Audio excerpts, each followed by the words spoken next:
So the United States is on track to overtake Italy and become the new coronavirus epicenter after, of course, a very large number of accelerations in infections. As that's happening, there's a debate happening right now with the potential of Donald Trump even reopening the U.S. economy in 1 week. We're going to get into that, as well as the Dow going up with, of course, Tim Picciott, the Liberty advisor, who's going to be talking about all the economic news. I, of course, will be talking about all the social and political news happening right now as of today, March 24th, 2020, with your latest updates here on the Change the News channel. Now, the situation is getting interesting as, of course, there's a drastic increase in numbers in the United States and also in other places like Italy, where some officials are saying the numbers could be even 10 times higher than they are right now. Many places like New York City have stopped doing tests to individuals who are not hospitalized.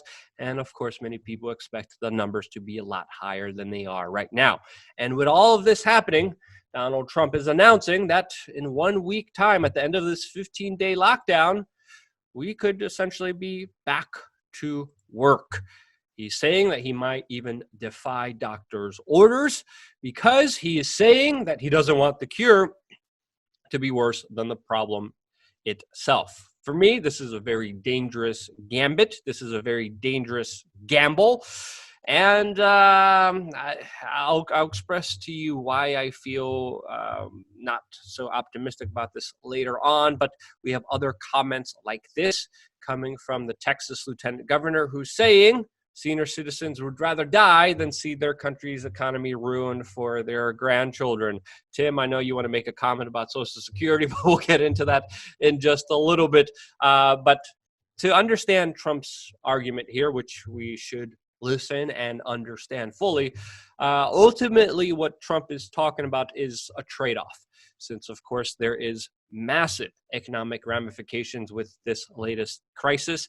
And he is saying that there could be potentially more people who will die because of the economic ramifications, because of the economic depression, than the people who would die from the virus originally. And if you look at jobless rates, if you look at the Great Depression, if you look at isolation, suicide and other factors do cause a significant number of deaths. Now, the total tally of people who would die from a Great Depression compared to the people who would die from the coronavirus, that's still unknown. And this is why this is such a gambit. But again, this is not an easy situation to be in. It's like being on the opposite end of the railroad and deciding who has to lay on there. And it's sort of a catch-22. It's sort of a catch-22 because as the if more and more people end up getting coronavirus, then it's the longer the economy has to shut down, which is then the more people that can then pass away as a result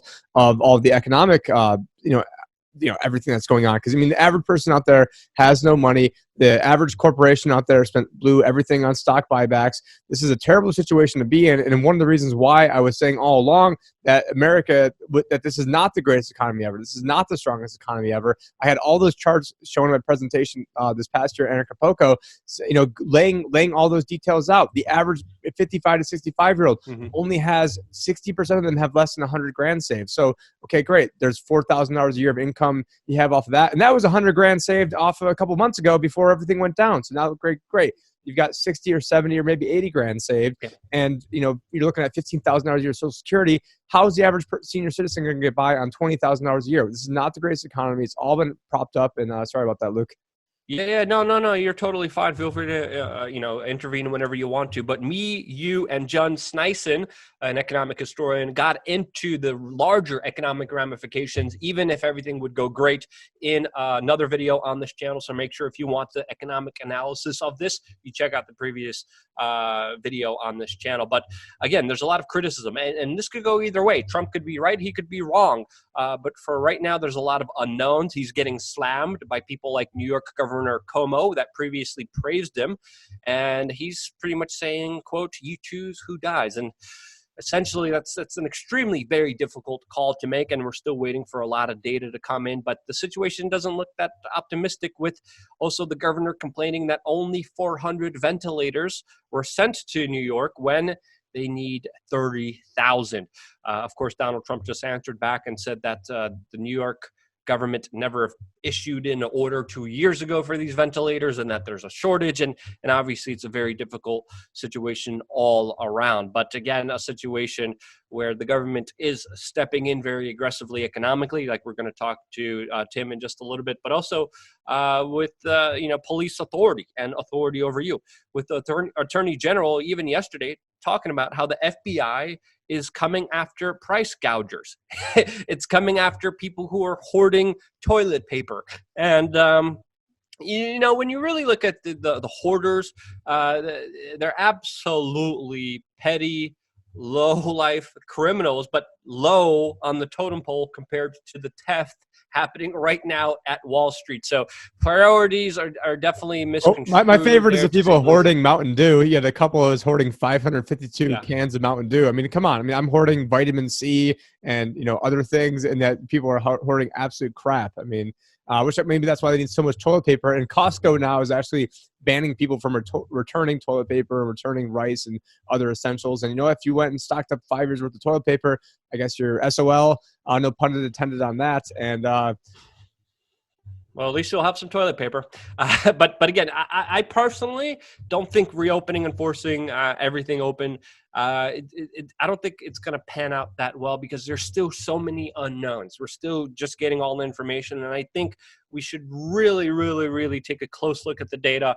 I'm not one to make that decision. I wouldn't want to make that decision. Sure, Donald Trump could be right, but at the end of the day, I think it's still premature, to be completely honest. I still want people to take this seriously because there's new data coming in showing that this virus could survive on surfaces for up to 17 days.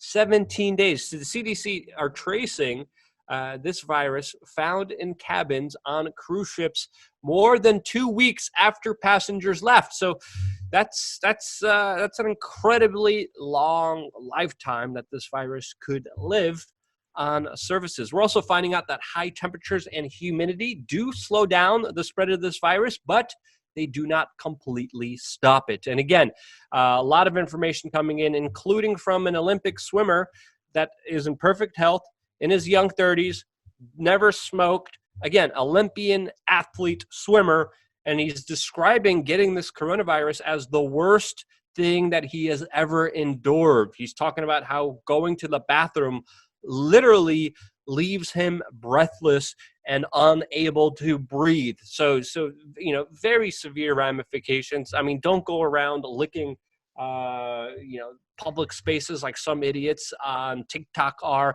Take this seriously. Have some responsibility. The death rates, the effects are different by country, whether Spain, South Korea, Germany, Italy, China, all the numbers are coming off very strange and are very hard to grasp for many other individuals. But many decisions are being made, including that the 2020 Tokyo Olympics have been postponed to 2021. And of course, there's also a lot of people that are in the public light that are getting this virus, including U.S. Senator Rand Paul that had a hit piece written about him in Time magazine that it titled an article that said Senator Rand Paul remained at work on U.S. Capitol for 6 days after a coronavirus test. Now, I saw this story on the top of Reddit. Everyone in the comment section was attacking U.S. Senator Rand Paul. Again, no fan of Rand Paul. I had my differences with him, especially my confrontation with him that happened a few years ago. But when there's dishonest journalism, it needs to be called out because they leave out the fact that Rand Paul tested himself out as a precaution since he was traveling a lot. He didn't have any symptoms, and he didn't have any of the particular CDC guidelines that are needed to get the test. He proactively decided to do so on a hunch. Then after he tested positive, he left. But you wouldn't understand that from reading the headline. Many people just read the headlines now. They don't read the articles. But the headline from Time magazine, extremely deceitful. Many people think that he had this virus and was walking around. That is not the case. But the bigger takeaway here is, again, the CDC guidelines to get tested, all the guidelines weren't followed by U.S. Senator Rand Paul. and he still had the virus. So I'm very happy he proactively did that. I'm very happy he's quarantining. I'm very happy that for right now he's in good health. So we should never wish ill will on anyone, especially if and let's not forget that he had that lung problem too when he ended up getting sneak attacked by one of his neighbors and has a partially I don't know exactly what's wrong with his lung, but he had part of his lung, I believe, taken out. And now we're getting people calling for his resignation. Even one of your former guests, I don't want to put anybody on blast, on their Facebook just yesterday was demanding a resignation. A doctor you had on. So I for me it's almost like, hey, if you didn't know it, maybe you're taking one for the team, taking out people in Congress up there, but I think it's complete hit piece, complete crap. Obviously they don't like the Pauls, they don't like people in the liberty movement.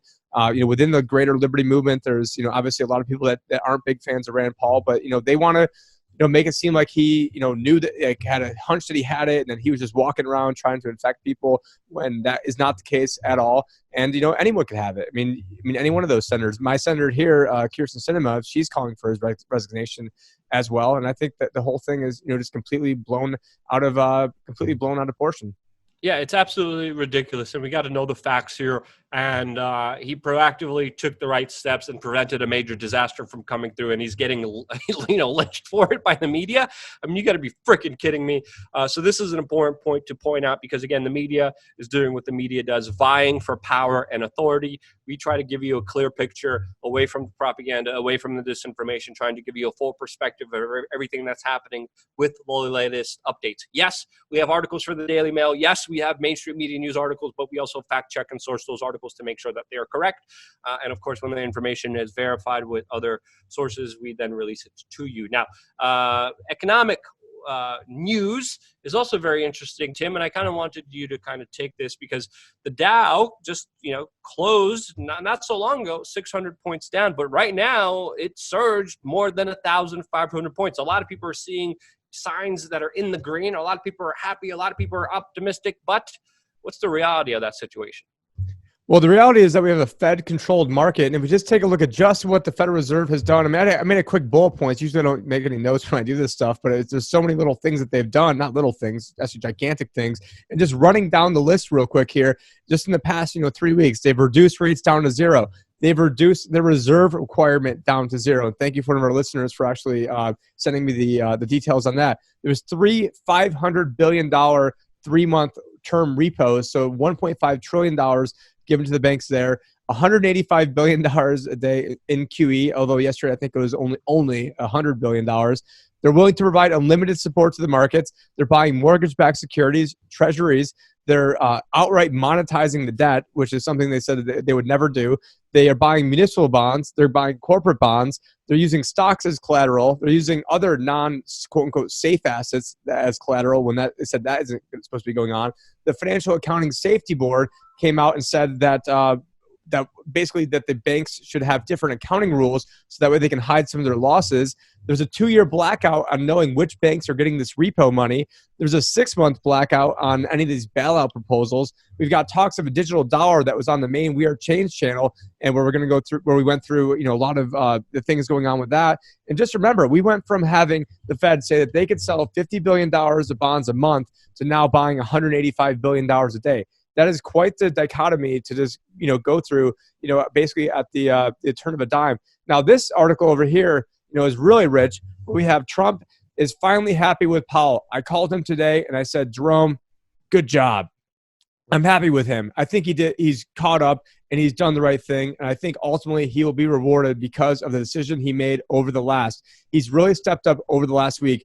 I called him today and I said, Jerome, good job. He was a little bit slower than what I'd like in the sense of what he was doing. But today, and I don't know, it keeps kind of repeating the same thing I said over there. I didn't write the article. I'm just like Anchorman over here reading this. So with that said, this is what probably pisses me off more than anything when it comes to Donald Trump, because he was saying Janet Yellen is in there doing political things to help out Hillary, that we need to have the rates go up. And the rates do need to go up. The rates needed to go up years and years and years ago. We should have had the free market at work.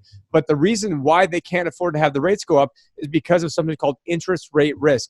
And so interest rate risk is a financial planning concept where you have if the interest rate goes up, the underlying value of the bonds go down. Now, the reason for that is, let's say you could get 3% interest rates, and now you can get, let's say, 5% interest rates. Well, why would anybody want your 3% bond if now they have 5% bonds? So you would then have to discount that.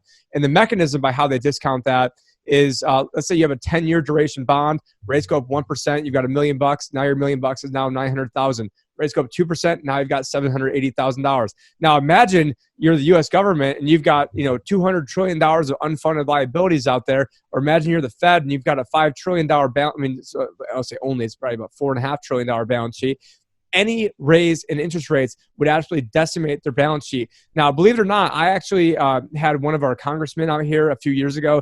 I asked a question to him, and he actually asked that question to Janet Yellen at the time. I almost fell out of bed when I found out that my ball buster question ended up making it directly to Janet Yellen. And I asked her, I go, how are you guys ever going to raise rates? Because if you guys did raise rates, then essentially what would happen is you'd end up actually losing money. Because what happens now is the Fed actually gives back I don't say gives back. So they take 6% of the profit. They give back 94% to the Treasury because the Fed actually is making money.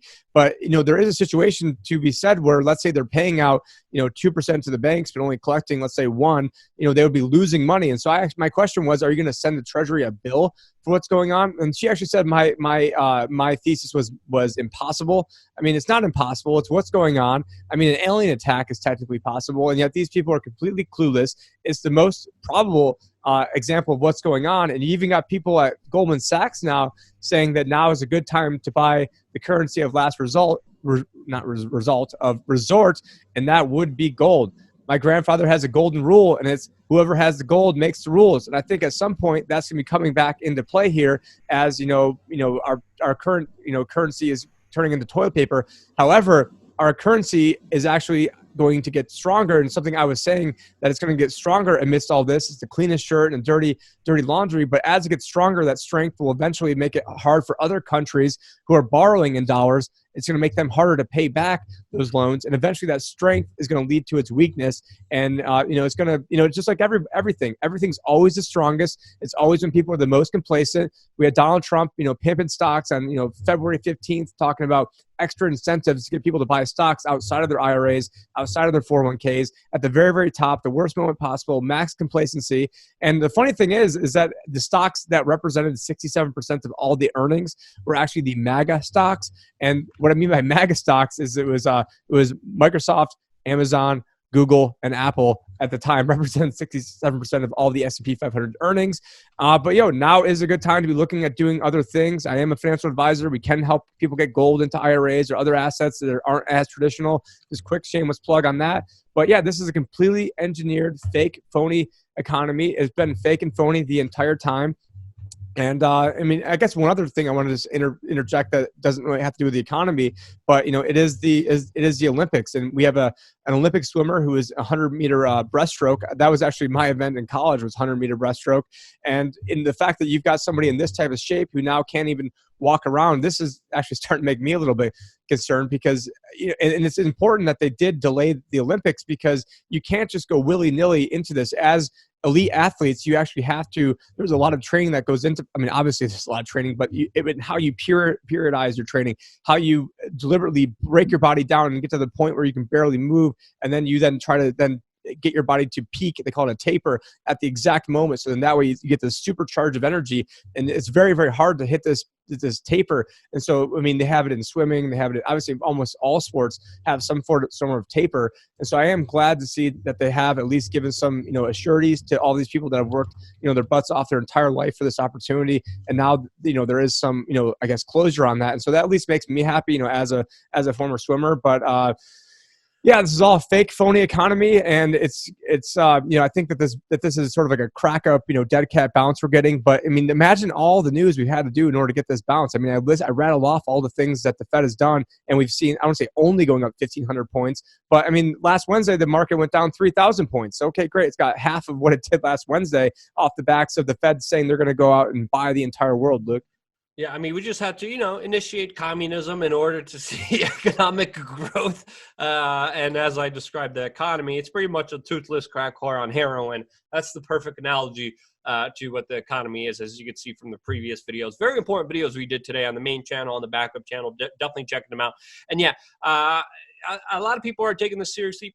I would definitely take this seriously. You look at this Olympic swimmer. I mean, he said he was struggling with the disease for 14 days. Again, never smoked, healthy individual, Olympic swimmer at a demographic that's not at risk. Well, maybe that's his problem. I mean, Michael Phelps was a well-known smoker, and that guy was doing a lot better than everyone else. So maybe that was his problem. He didn't smoke allegedly, but he's talking about, you know, like 14 days, severe fever, but still grasping with severe fatigue and unshakable cough. You really read his account. This is something you don't want to get. This is something you want to prevent. This is something that you want to make sure you take all the smart preventative measures to be responsible for yourself and your loved ones and the people in your community, so the government doesn't have a bigger crisis to intervene with. If there's no crisis, the government doesn't intervene. They don't strip away your rights. They don't try to create a digital currency. They don't try to control every little aspect of your existence. That's something that we want. That's something that we should take seriously. And that's something that we should strongly consider, especially with the possibility of opening the economy. That's my take on it. Tim, thank you so much for joining us. We appreciate working with you. It's a great time to work with a financial planner during this crazy economic time. Hope you guys are enjoying the video. Share it with your friends and family members. If you are, we're going to have a lot more, especially with the more positive feedback we get from you here on Change the News channel.